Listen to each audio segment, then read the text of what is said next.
once again, we're in a period where your community, the hedge fund community, used to double-digit net returns to clients.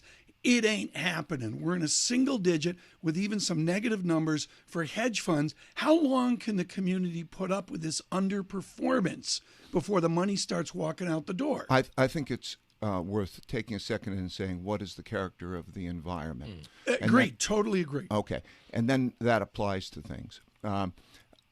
So, first, low volatility of inflation, low volatility of economic growth, low volatility of interest rate changes. It means low volatility of markets. Agreed. And on a risk parity strategy, as you invented, it's tough. No, because our returns for risk parity this year have been excellent, in other words, normal.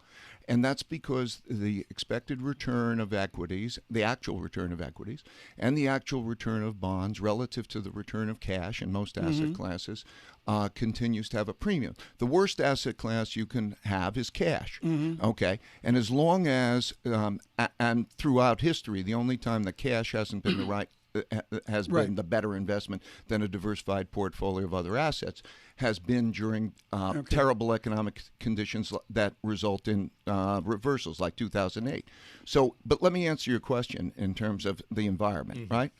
By low in volatility in terms of growth, and there's reasons for it, right? Low volatility of inflation and low volatility of interest rates, short-term interest rates.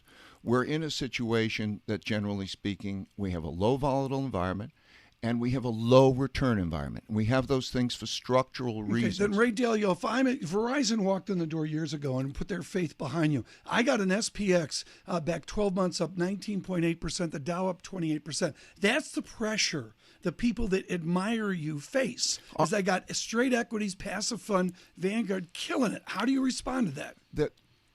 First of all, our clients love us because of we separate alpha and beta. This Agreed. is important. Okay. Just let me explain that. That's okay? important. We have two types of funds. We have a pure alpha fund in which the individual can take that alpha and attach it to any asset class. Okay. So they can set an equity benchmark and put the alpha on top of that benchmark. In 16 out of the last 16 years, we have had positive alpha. So if they chose an equity benchmark and they put that alpha, they would have had an alpha that's positive, whatever you attach it to. Tell me about beta.